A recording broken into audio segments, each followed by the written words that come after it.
Welcome to the Go Slow to Go Fast Lifestyle Podcast.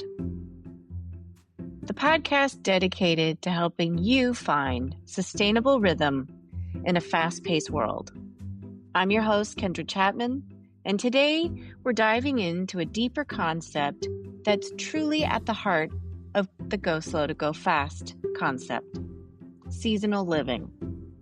In our modern lives, it's so easy to get caught up in those artificial schedules. And what I mean by artificial schedules is that we often find ourselves battling against the natural ebb and flow of the day, the month, and the year. But what if we could reclaim a deeper connection to those ancient rhythms? What if we could learn to read the subtle cues of nature, the sun, the moon, the stars, and even the tides, and let them guide us towards a more harmonious and effective way of living? That's exactly what we're going to explore today. And we're going to look at time-honored traditions like consulting the Farmer's Almanac. And we'll also talk about how to pay closer attention to nature and what it can profoundly tell us to impact our well-being. And for those of you who live near the coast or simply love the ocean, we'll also delve into the powerful, ever-present rhythm of the tides, drawing inspiration from a recent and an incredibly grounding experience that I personally had when I went to the East Coast.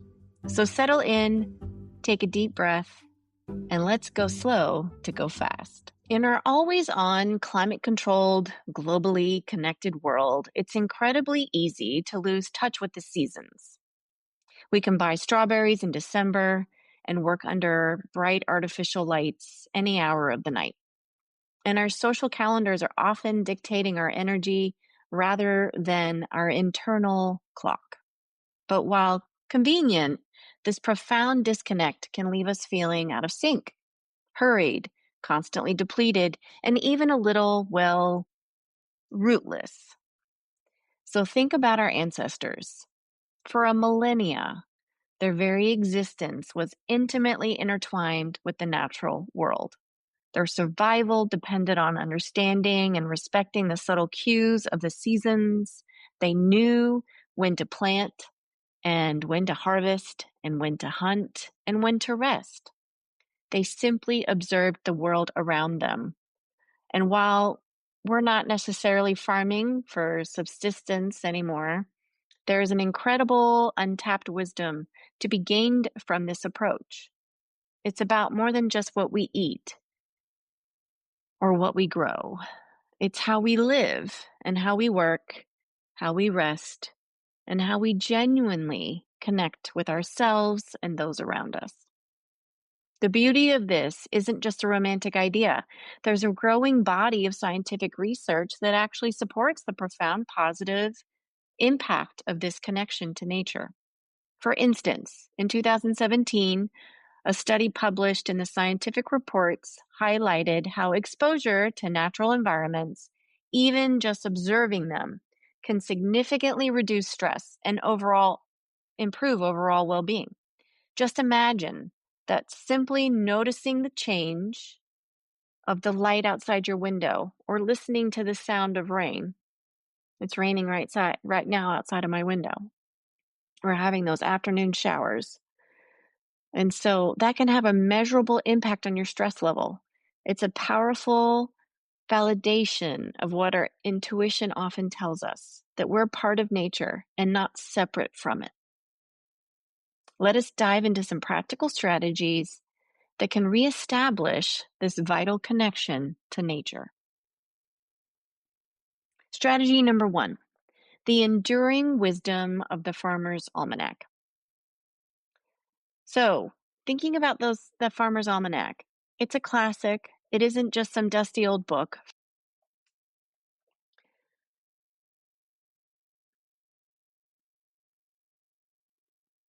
It's a humble publication that's been a staple of countless households, offering everything from a long-range weather prediction to optimal planting times, astronomical data, and even delightful recipes and intriguing folklore.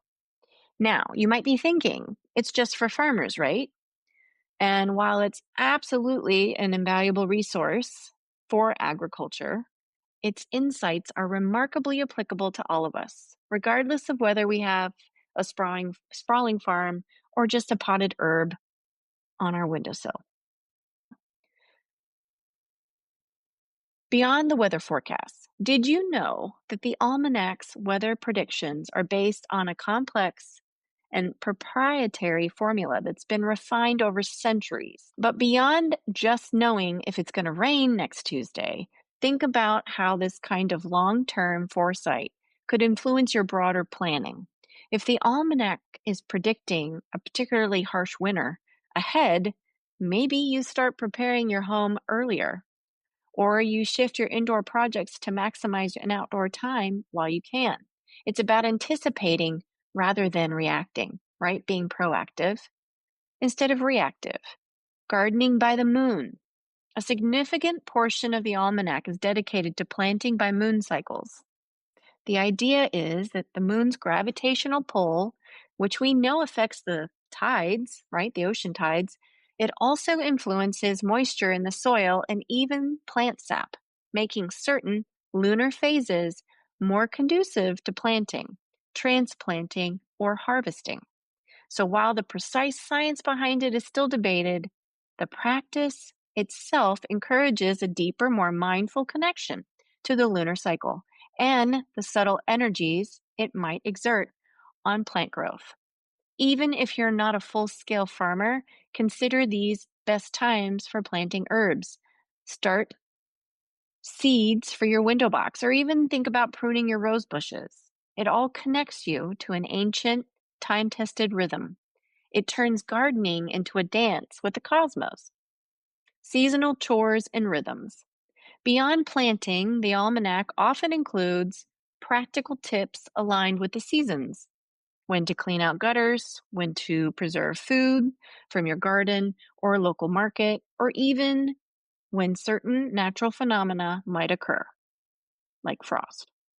It's a gentle, consistent reminder to tackle tasks when they make the most sense in the natural flow of the year, preventing that last-minute frantic scramble that so often accompanies modern living. So, my invitation to you is to pick up a copy of the Farmer's Almanac. A new copy comes out in September every year for the following year. So, the 2026 Almanac will be coming out in September of 2025. Consider browsing it, read the articles, chuckle at the folklore, and even if you don't adhere to every single suggestion, just let it spark your curiosity.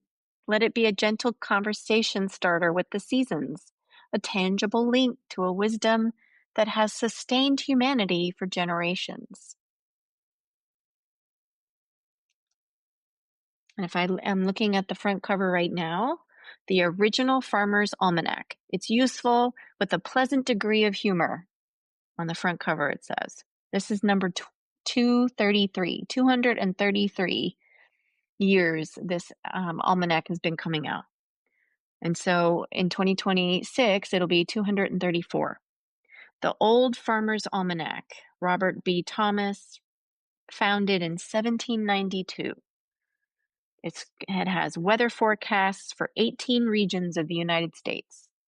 The sun, the moon, the stars, and the planets. Its new, useful, and entertaining matter is helpful, according to the almanac's quotes on the front, also featuring astronomical tables, tides, holidays, eclipses, etc. So lots of information in the almanac. I'm looking through mine now. I mean, you can see the lunar cycle to-do list. You have the new moon to first quarter. It maps out first quarter to full moon to last quarter, and last quarter to new moon. And it talks about all the different things that you can do. So for the lunar cycle to-do list, during the new moon, it's time for you to seed and plant your seeds for plants that produce their seeds outside of their fruit. Arugula, basil, broccoli, cabbage, grains, lettuce, radicchio, spinach, and most herbs. And so during that time, when it's time to plant your seeds, and then you want to turn the soil between the new and full moons when there is less moisture in the soil, and it is thus less dense and easier to move. And then you want to prune for rejuvenation. So it kind of gives you an idea of when you should be pruning back those leaves that aren't growing so well, or maybe gotten eaten a little bit by some bugs, thinking about when you can prune your garden. First quarter to full moon, keep on planting. The sweet spot is about 3 days before and until the full moon.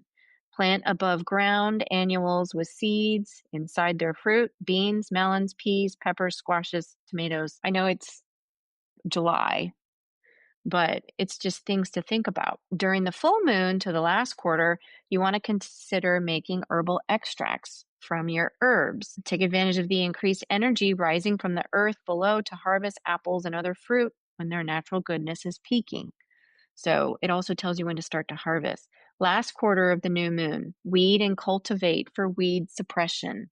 Inventory and order seeds, design your gardens, harvest for drying, prune for decreased growth, and mow your lawn to slow growth. So it's best to mow your lawn during the last quarter to the new moon.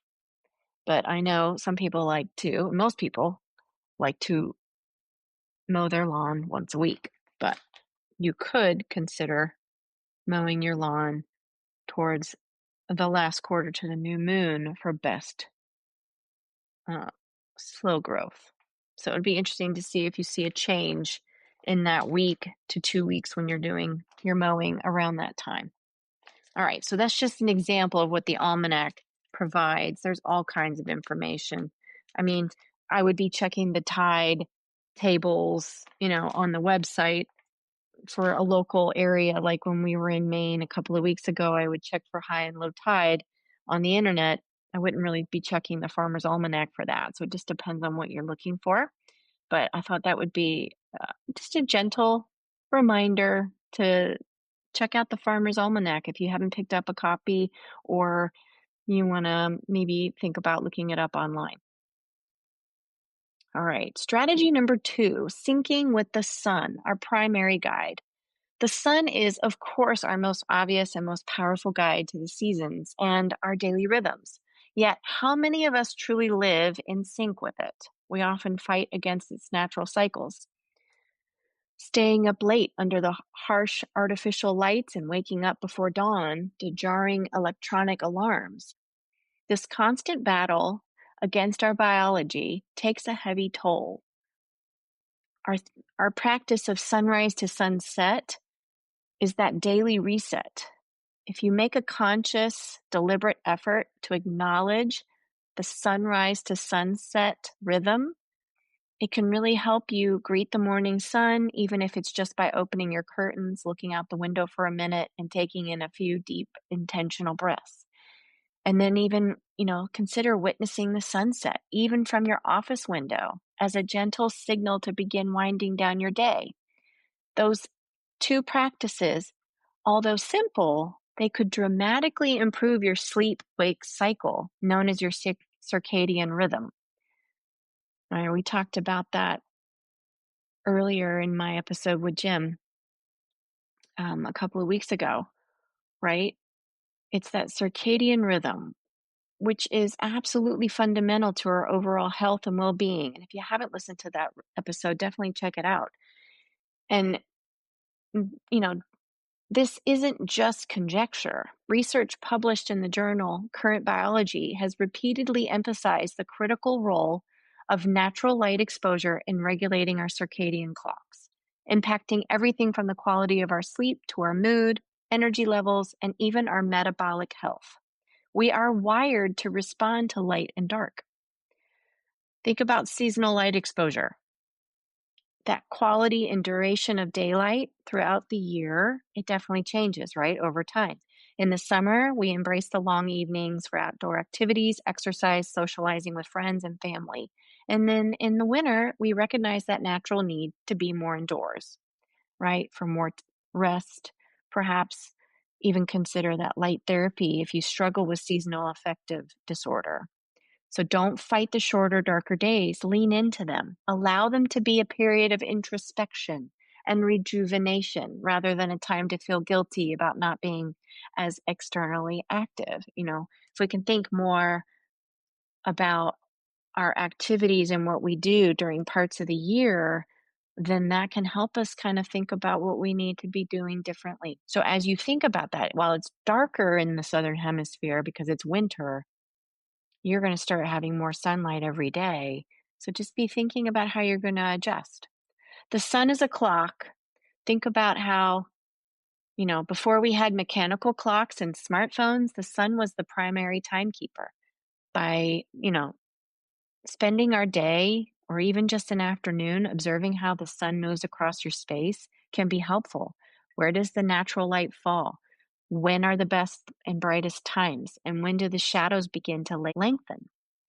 It's a simple observation that can inform everything from when you schedule certain tasks that require focus to how you arrange your living and workspaces to maximize natural light and passive heating or cooling.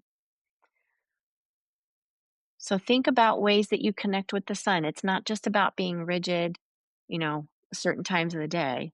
It's about paying attention. It's about letting its immense natural rhythm gently guide your energy levels and activities throughout the day and the year, fostering a sense of harmony that you didn't even know you were missing, probably. But I'm hoping that you'll be thinking a little bit more about it after you listen to this episode. And strategy number 3, the moon and its subtle influence.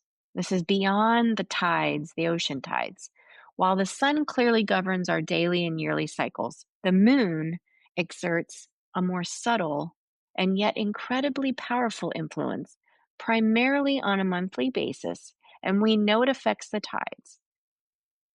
And I'll talk about that in more detail in a moment. But many ancient traditions and even some modern observations suggest it influences energy levels, growth, and even human emotions. The lunar cycle as a planning tool, think about it. The moon moves through its full cycle from new moon to full moon and back again in about 29 and a half days. So each phase traditionally is associated with a different energetic quality. The new moon is often associated with new beginnings, setting intentions, and planting,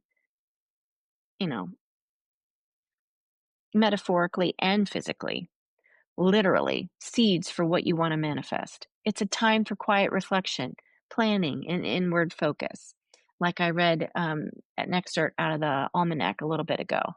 You have the new moon, the waxing moon, the full moon, and the waning moon. And each of those has a different suggestion for what you could be doing, what activities you could be doing.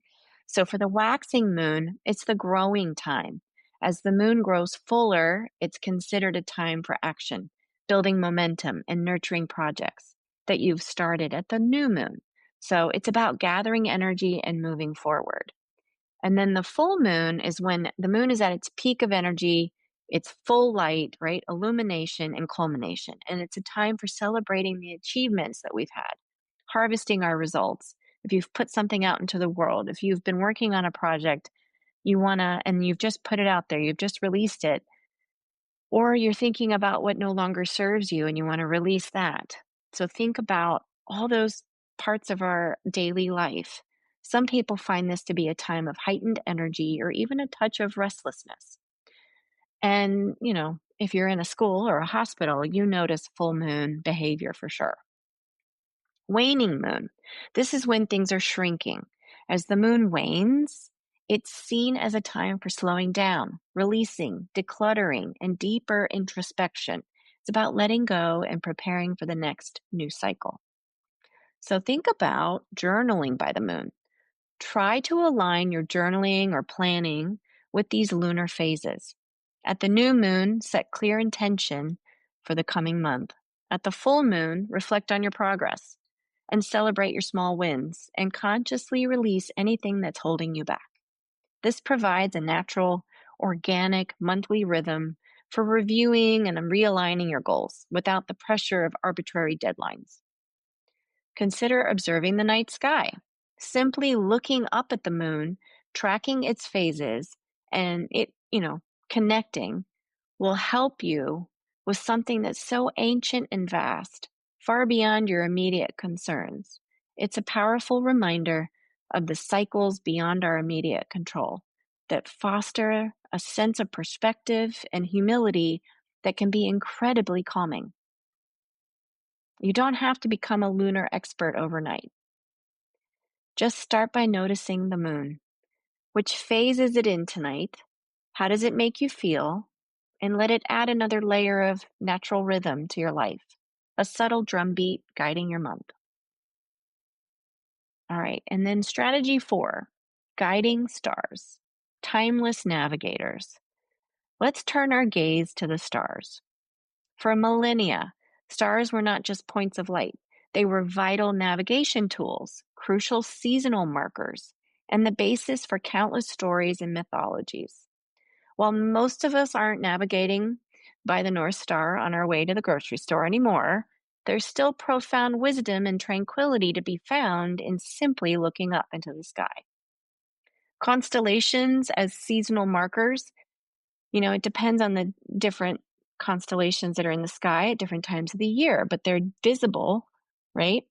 Based on the Earth as it orbits the sun. So historically, the appearance of certain star patterns signaled crucial times for planting, harvesting, and even migrating. And while this might not directly guide your daily habits, it connects you to a deeper, more universal understanding of the year's progression. It's about appreciating the grand celestial clock that has guided humanity for eons.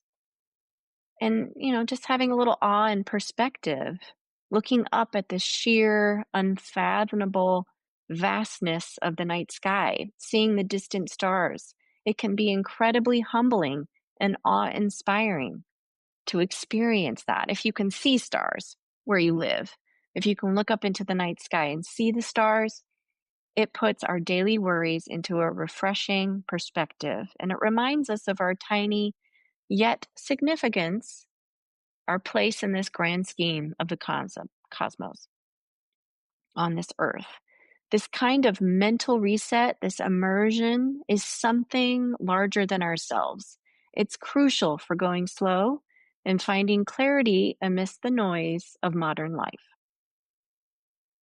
And dark sky living may be a thing in your world. You may not be able to see the stars. It's an increasingly light-polluted world. And so seeking out truly dark skies can be a powerful act of reconnection.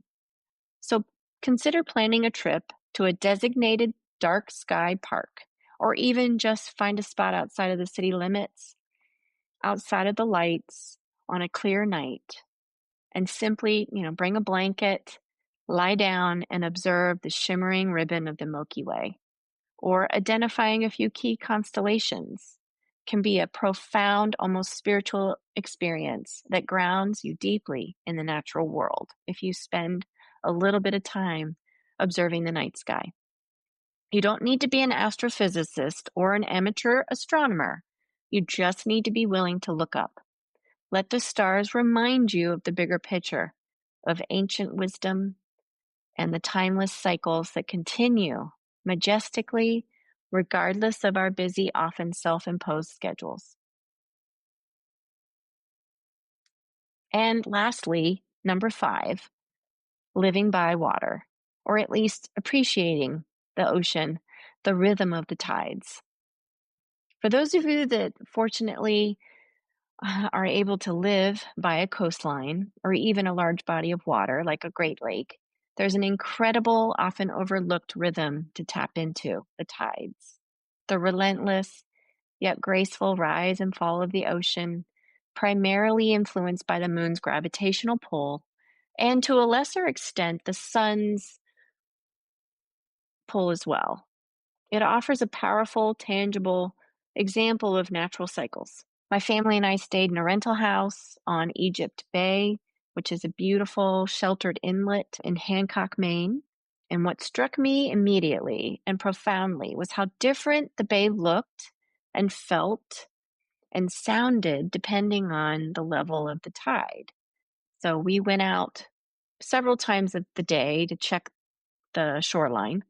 My boys were always out at the shoreline checking for rocks and throwing rocks and looking for crabs and jellyfish and all kinds of life and nature. And I'm an early riser normally, so many mornings I would head out, and sometimes I'd get out in a kayak, depending. But one morning I pushed off right at low tide. The water was way out, exposing vast mud flats and rocky shores, and I could see all kinds of marine life, clams digging, crabs scuttling, and the occasional loon. It was just quiet and reverent. And I did put that on my Instagram, a video of a loon.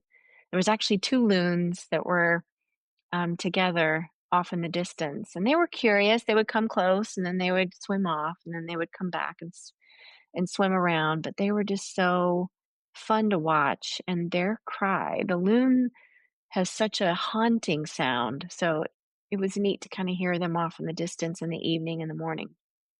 But the water was way out, and it was just beautiful. And I went out at another time after a storm, a rainstorm, and it was just calm. It was like the water was just glass. It was beautiful. There was no pull, no, you know, current of any sort. Because normally when you would go out on the water, there'd be some sort of current pulling you around. But after that storm, there was nothing. It was just beautiful. And it was just so nice to be out on the water. So if I lived by the water, I would definitely get out and either walk or go out on a kayak or a canoe as much as possible.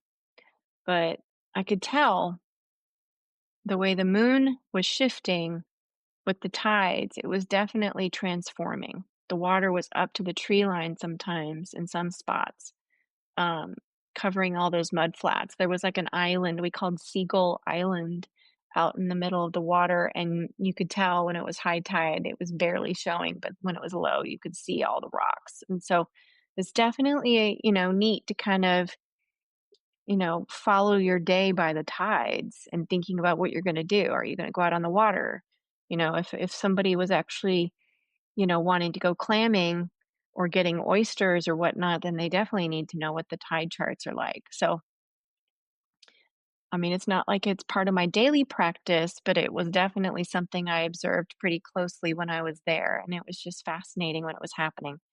And, you know, it's just, it's just a beautiful sight to see and behold when you're near the water and you can spend a few days kind of watching how the tide comes and goes. Um, But high tide and low tide, definitely thinking about the way that we might live by the water, or even if you're just planning a trip or starting to check that daily tide chart, you want to quickly notice a predictable pattern, right?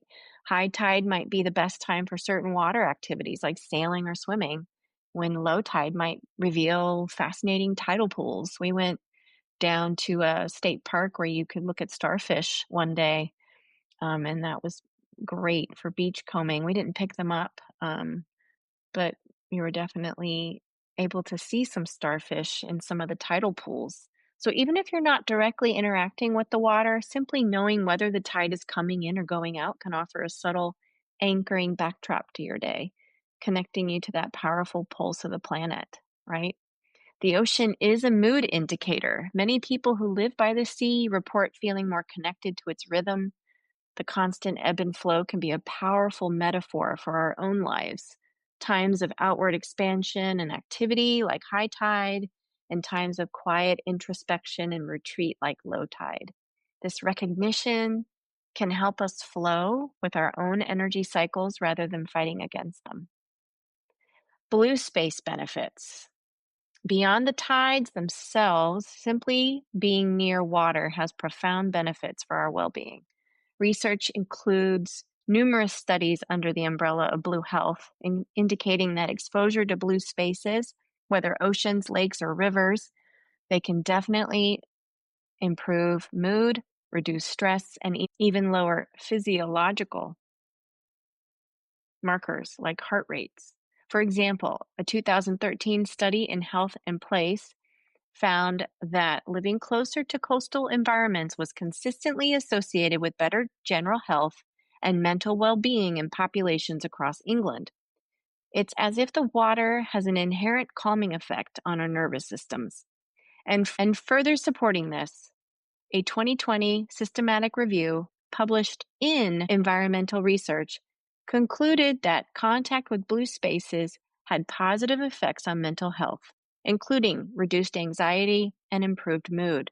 This powerful physical and psychological connection to water can truly ground us, just as I experienced in Maine. So if you're near the water, embrace the rhythm. Let the tides be another natural clock, a gentle, powerful reminder of the constant cyclical dance of our planet. Take a moment to observe, to listen, and to allow its rhythm to wash over you. And if you're a beach goer, this might be another reason why you love the beach so much, because it resets you and helps you get back to your natural rhythm. So, how do we weave these traditional methods, these ancient rhythms, and these powerful natural observations into our modern, often hectic life? It's not about abandoning technology or moving off grid or living in a cave, right? Because last week I talked about ways to detox your digital space. We still have to live with digital devices, but we need to think about ways to manage them so we can reconnect with our energy in the natural world. And then these are some ways to kind of think about other, opportunities to connect with the natural world. But it is vital to our well-being. So here are a few final thoughts for how to make this sustainable. Start small and be consistent. Don't try to overhaul your entire life tonight. Just pick a few, maybe one thing from today's episode. Maybe it's checking the Farmer's Almanac once a month. Maybe it's making a point to see a sunrise a few times a week. Or perhaps it's just checking in during your morning coffee and then going for a walk along the shore or outside of your home. Small, consistent actions build powerful habits. Observe and reflect. Without judgment, pay attention to how these natural rhythms impact your energy, your mood, and your productivity. Journal about it. Take mental notes. There's no right or wrong way to feel. It's simply about being more attuned to your own internal landscape as it responds to the external world. Be flexible, not rigid. This isn't about creating more rules for yourself. It's about finding more flow. So if you miss a sunrise or you can't get to the beach at a certain time, don't fret. The natural world is endlessly patient. Just try again tomorrow, next week, or next year. The goal is connection, not perfection. Embrace the imperfect beauty of seasonal living. It's not about everything being perfect and aligned and serene. It's about presence. It's about slowing down enough to notice the messy, the beautiful, the reality of nature, the calm after the storm, the exposed mud flats, right at low tide, the subtle shift in light as autumn approaches. It's about appreciating and responding to the natural world around us in all its forms. When we make these conscious efforts to align ourselves with the timeless wisdom of nature, of the Farmer's Almanac, of the powerful cycles of the sun and the moon, the guiding stillness of the stars, and the ever-present rhythms of the tides, we're not just adopting quaint old habits. We're reclaiming a deeper, more fundamental connection to life itself. We're finding a natural rhythm that allows us to truly go slow to go fast, living more intentionally, more harmoniously, and ultimately more effectively finding our joy. Thank you for joining me today for the Go Slow to Go Fast Lifestyle Podcast. I truly hope this episode has inspired you to look a little closer, listen a little more deeper, and reconnect with the incredible rhythms that surround us all. If you enjoyed today's episode, I hope that you'll consider rating, subscribing, and reviewing the podcast on Apple, Spotify, or wherever you listen to your podcasts. Your support helps us to reach more people who are looking to find their own sustainable pace. You can also find more resources, connect with me, and share your own experiences with seasonal living at www.coachingwithkendrachapman.com. And you can also check me out on Instagram at coachingwithkendrachapman. So until next time, keep observing, keep flowing, keep finding your unique rhythm. And remember, the light in me sees the light in you. And as you head into the rest of your week, let your light shine through. Remember to go slow to go fast. And thanks for listening.